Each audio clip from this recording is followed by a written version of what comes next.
Hello friends, good morning. Life essays মুখার্জির আরও একটা ব্লগে তোমাদের সকলকে স্বাগত জানাই। এখন বাজে সকাল 7টা। আমি সকালের সমস্ত কাজ কমপ্লিট করে স্নান করে এই ফুল গাছ এসেছি ফুল তুলতে। আর আমাদের আজকে এই ঠোবাটগর গাছে খুব ফুল ফুটেছে, অনেক ফুল ফুটেছে, গাছ ভরে গেছে সাদা হয়ে, বড় বড় ফুল তো খুব সুন্দর লাগছে দেখতে। গাছ একদম ভরে ফুল ফুটেছে আজকে, মানে গাছটা মন ভরে ফুল দিয়েছে। তো এতগুলো ফুল, সব ফুল তো আর তুলতে পারবো না, গাছটা তো ভীষণ বড় হয়ে গেছে, মানে অনেকটাই বড় হয়ে গেছে। গাছটা একটু ছোট রাখলে সমস্ত ফুলগুলো তোলা যেত, তো এতটা বড় হয়ে গেছে যার ফলে গাছে যে ফুলগুলো পাবো সে ফুলগুলোই আমি তুলবো।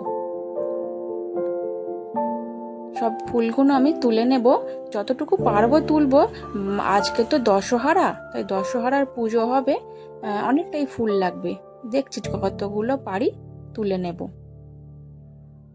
দেখো খুব সুন্দর লাগছে, একটা ডালে যে কত অসংখ্য ফুল ফুটেছে কি বলবো। আর ফুলের কুঁড়িগুলো দেখো কি বড় বড়, আর ফুলগুলো বেশ বড়।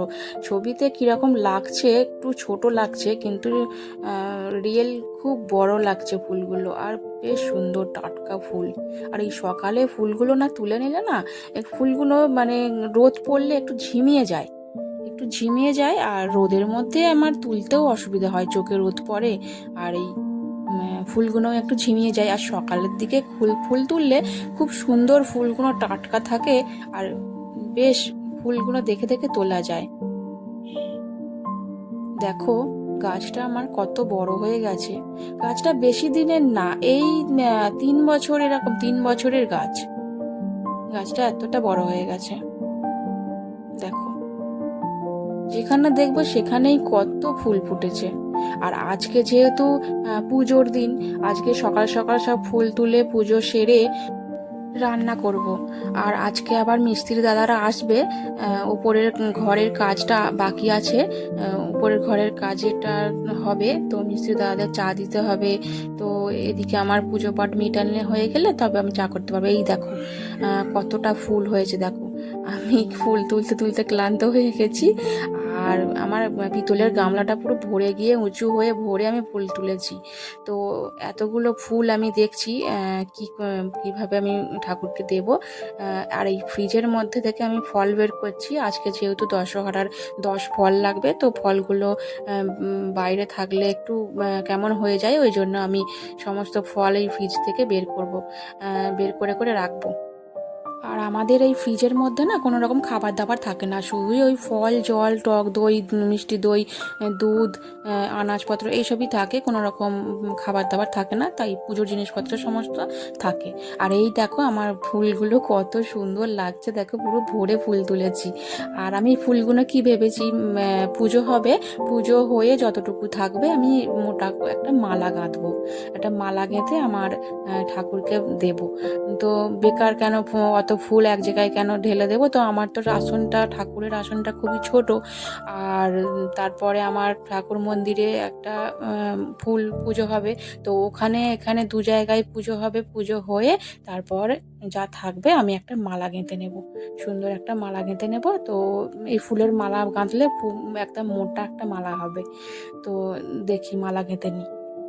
মিস্ত্রি দাদারা ওই 8টার সময় করে আসে, তো 8টার সময় করে আসে, তো 8টার পরে আমি চাট বানিয়ে দেব। তার আগে একটু মালাটা গেঁথে নিই। আর এই কাপড় চোপড়গুলো আমি যতবার ভাঁজ করে করে আমি রাখি গুছিয়ে, ততবার নিচে নেমে যায়, ওই গোছাতেই থাকি মাঝে মাঝে, আর কি করব।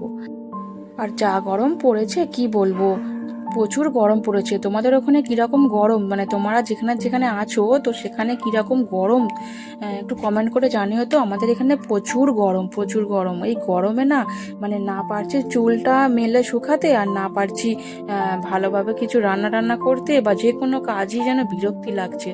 আর চুলটা শুকাতে মানে ফ্যানের তলায় বসে চুল শুকিয়ে নিলে তবে হবে, আর না হলেই ঘেমে ঘেমে সবসময় সারাদিন ধরে ভিজে থাকবো চুল। আর চুলও উঠছে জানো, প্রচুর চুল উঠছে, এবারে ঘামে চুল উঠছে না কিসে চুল উঠছে বুঝতে পারছি না, আমার প্রচুর চুল উঠছে।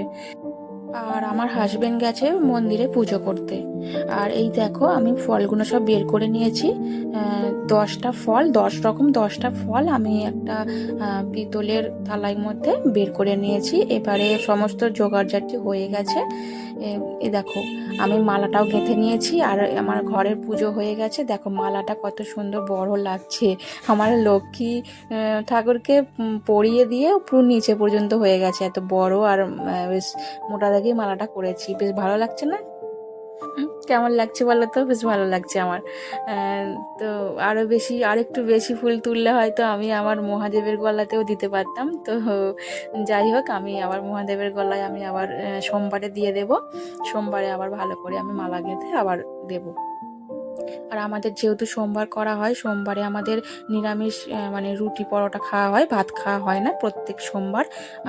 মানে সারা বছর সোমবার দিনটা আমাদের পুজো হয়ে ওই রুটি পরোটা খাওয়া হয়, ভাত ওই দিন চলে না। তো আজকে আমার পুজো হয়ে গেছে। এই যে আমার আসনটা দেখো, ঠাকুরের আসনটা দেখো, ফুল সাজিয়ে ভরে পুজো দিয়েছি। আর আমার এই যে আমার মন্দির থেকে পুজো দিয়ে এই যে এসছি, 10 ফল পুজো হয়ে গেছে। আর আজকে তো গঙ্গা পুজো হয়। তো আমাদের বাপের বাড়ির ওখানে গঙ্গা পুজো মানে মূর্তি নিয়ে এসে, গঙ্গার কাছে মূর্তি নিয়ে এসে পুজো হয়। তো আজকের দিনে খুব ভালো বড় করে পুজো হয়। ঠিক আমার বাপের বাড়ির কাছে নয়, বাপের বাড়ি থেকে আরও 1 ঘন্টা যেতে হবে, গঙ্গার ধারের ওখানে পুজো হয়। তো আমি এখানে সমস্ত কিছু কাজ সেরে রান্নায় চলে এসেছি। এখানে আমি ছোলার ডাল সিদ্ধ করছি। ছোলার ডালটা একটু সিদ্ধ হতে বাকি আছে। আর আমার তো সকাল থেকে কিছু খাইনি, জলও খাইনি। তো আমি একটু বাদাম ভিজিয়ে রেখেছিলাম, অর্ধেক বাদাম ভিজিয়ে রেখেছিলাম। বাদামটা আমার বরকে একটু দিয়েছিলাম, আর আমি এই বাদামটা এখন একটু খেয়ে জল খাই। খেয়ে আর এই রান্নাটা এবারে করি। আজকের রান্না হবে ওই ছোলার ডাল, আলুর দম আর পরোটা। আমার হাজব্যান্ড বলছিল যে লুচি করতে, তো আমি বললাম যে না, লুচি করব না, লুচি তো সোমবারে করেছিলাম। আর লুচি খেয়ে না সারাদিন আর থাকা যায় না। ওই খেলাম 2-3টে ঠিক আছে, কিন্তু মানে সারাদিন ওই লুচি খেয়ে আর ভালো লাগবে না। ওই জন্য আমি পরোটা বানাচ্ছি, পরোটা করব। আর আগে আমার মা করতো কি, এইসব পরোটা, আলুর দম, ছোলার ডাল করতো। আর এও করতো, সিমুই করতো, সুজি করতো, আরও অনেক রকম করতো। কিন্তু আমার মা এখনও করে, আর আমি করতে পারি না। মানে একসঙ্গে এত রান্নাই গরমের মধ্যে আর ভালো লাগে না। আর প্রত্যেক বছর দশহরায় তো গরমই থাকে, আর গরমের মধ্যেও 2-3টে করলাম, 2-3 রকম পদ করলাম ঠিক আছে। আবার আরও বেশি করলে আর মানে আর ধৈর্য থাকে না গরমে।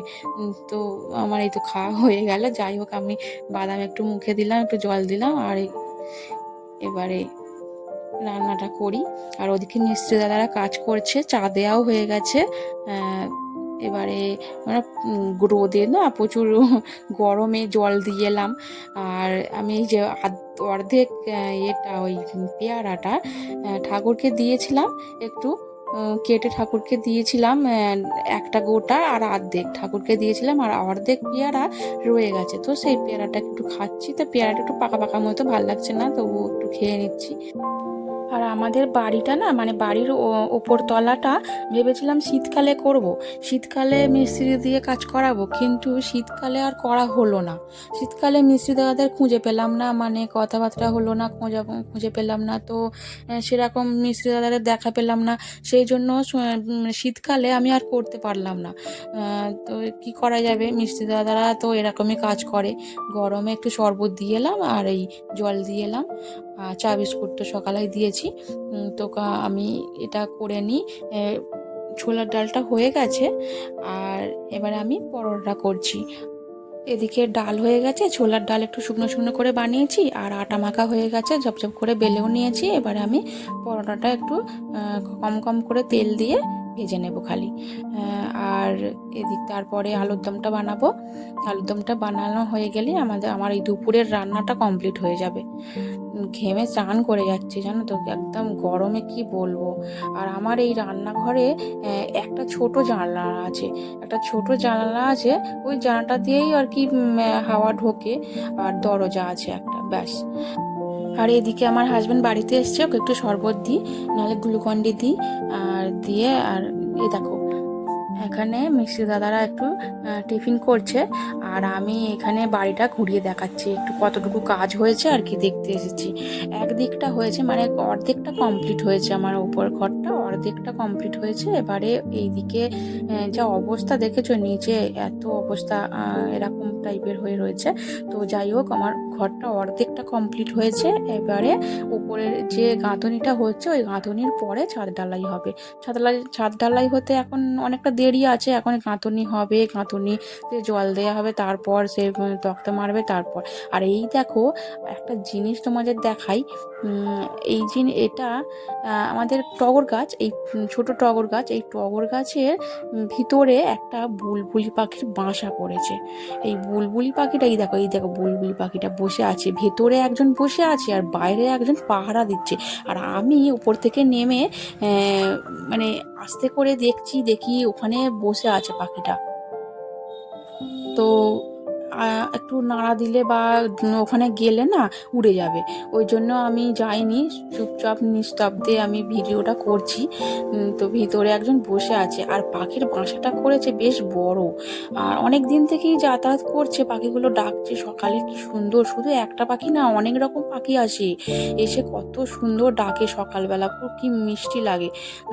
তো এই দেখো পাখিটা কীরকম পাহারা দিচ্ছে, দেখতে পাচ্ছ, এই আমার সিঁড়িতে বসে আছে, বাইরের সিঁড়িটাই বসে আছে। আর ভিতরে একটা বড় বাসা করেছে, পাখিটা চলে গেলে আমি তোমাদের দেখাবো। পাখিটা ওখানে ভেতরে বসে কি করছে জানি না, তো ভেতর থেকে বেরিয়ে চলে গেলে, এই দেখো বেরিয়ে গেছে, এই দেখো বেরিয়ে গেছে। আমি তোমাদের আস্তে করে দেখাচ্ছি। আমি তো কোনো কিছু গাছ টাছ নাড়াবো না, কিছু না, না হলে ওরা ভয় পেয়ে যাবে যে আমার ঘরে কি করছে ওরা। তো সেই জন্য আমি তোমাদের হালকা করে দেখাচ্ছি। দেখো বাসাটা দেখতে পাচ্ছ, ওই দেখো ডালের ভিতরে অনেকগুলো ডাল আছে, ডালের ভিতরে বাসাটা বেশ সুন্দর করে বানিয়েছে, বাটি মতো, বেশ ভালো বানাতেও পারে ওরা, সুন্দর বানিয়েছে দেখো। আর এই বাসাটা এই বেশি দিন হয়নি, আমি তো আজকে দেখলাম যে এতটা এরকম বানিয়েছে। তো ভিতরে তো কিছু দেখতে পাচ্ছি না, আর আমি তো ভিতরে আমি একটা ডালও নাড়াইনি, কারণ ওরা ভাববে যে আমাদের ঘরে কি করছে, ভয় পেয়ে যাবে, সেই জন্য। আর আমি খুবই এগুলো ভালোবাসি, মানে পাখি এগুলো সবগুলো খুব ভালোবাসি। আমার বাপের বাড়িতে একটা টিয়া পাখি ছিল, তো টিয়া পাখিটা প্রায় 30-33 বছর বেঁচেছিল। তারপর 33 বছর পর আমার বাবাও চলে গেল, আর টিয়া পাখিটাও চলে গেল। তো ওর খুব মায়া লাগে আমার ওই টিয়া পাখিতে খুব মানে মায়া লাগে। তো ওখান থেকে এসে আমি আবার আমাদের একদম উঠানেই হয়েছে গাছে বাসাটা, যে টগর গাছগুলো আমি তোমাদের দেখাই না, সেই টগর গাছের মধ্যেই ভিতরে হয়েছে। তো বৃষ্টি হলে ছাতার মতো হয়ে আছে, আমার এই টগর গাছগুলো বেশ সুন্দর ছাতার মতো হয়ে থাকে। জল বেশি, মানে খুব জোরে যদি বৃষ্টি হয় তাহলে জল হয়তো পড়তে পারে, আর ঝড় হলে তো একটু বেঁকে যায় গাছগুলো। তো বাকি পাউডারগুলো আমি ভেজে নিচ্ছি, চাপা বাকি পাউডারগুলো ভেজে নেব। তারপরে আলু কোটা আছে, আলুটা আদা দিয়ে জিরে বাটা দিয়ে, আদা বাটা দিয়ে, একটু মশলা সামান্য, একটু লঙ্কার মানে কাঁচা লঙ্কা দিয়ে আলুর দম করব। সমস্ত পাউডারগুলো একটু আস্তে আস্তে ভেজে নিই। আর মিষ্টি দাদারা খাওয়া হয়ে গেছে, কাজে লেগে পড়েছে। তো এরপর আমার হাজব্যান্ডকে একটু গ্লুকন্ডি দিলাম, একটু ফল কেটে দিলাম। আর চা বলছিল দুপুরে আর চা খাই, এত সকালে চা খেয়েছে, দুপুরে আর চা করে দিইনি। তো জল দিলাম, ফল কেটে দিলাম, একটু আম কেটে দিলাম, চিড়ে দই একটু দিলাম। আমার হাজব্যান্ড খাচ্ছে, আর আমি দেখো আকাশটা, মানে আজকে দশহারা, আজকে একটু বৃষ্টি হলে ভালো হতো, হয় এরকম বৃষ্টি হয়। তো আকাশটা একদম পরিষ্কার, আকাশ পরিষ্কার, রোদ ঝলমল করছে, বৃষ্টির দেখা নেই, আর কি গরম, মানে গরমের কথা বলাই বেকার। প্রচুর গরম। আর এই দেখো আমার উপরের মানে দোতলার ঘরটা গাঁথনিটা হয়ে গেছে। এখন বাজে 3টে। তো খাওয়া দাওয়া হয়ে গেছে আমাদের, খাওয়া দাওয়া করে নিয়ে আর এখন নিচে থেকে দাঁড়িয়ে দেখছি কতটা কাজ এগোলো। আর এই দিকটা শুধু বাকি আছে আর ওই দিকে একদিকে বাকি আছে। আর এই ঘরে এই যে টিনের একটা সেট দেখতে পাচ্ছ, এই ঘরটা পরে ছাদ ঢালাই হবে বাড়িয়ে। তো এই দিকে একটা জানালা দরজা, ওই দিকে আমার সব জানালা দরজা সব রয়েছে। আর এই দিকের যে গাঁথাটা হচ্ছে, এই দিকের গাঁথাটা হয়ে গেলে ওই দিকটা আর এক পাশ ধরবে, ওই পাশটা হয়ে গেলে ব্যাস আজকের মতো শেষ। মিস্ত্রি দাদারা আবার 3 দিন পর আসবে বলেছে, কারণ গাঁথনিটা শক্ত হবে, জল দিতে হবে, শক্ত হবে, তারপরে তক্তা সেটের কাজ হবে ছাদ ঢালাইয়ের জন্য। আর এদিকে তো বিল্ডার্সে যেতে হবে, পাথর বালি সিমেন্ট যা লাগবে সেগুলো মিস্ত্রি দাদারা বলেছে সেগুলো আনবে। তো তোমাদের এই ব্লগটা যদি ভালো লাগে লাইক করে দেবে আর সাবস্ক্রাইব করতে ভুলবে না, কমেন্ট করে জানাবে কেমন লেগেছে। তোমরা ভালো থেকো, সাবধানে থেকো, দেখা হবে নেক্সট আর একটা ব্লগে।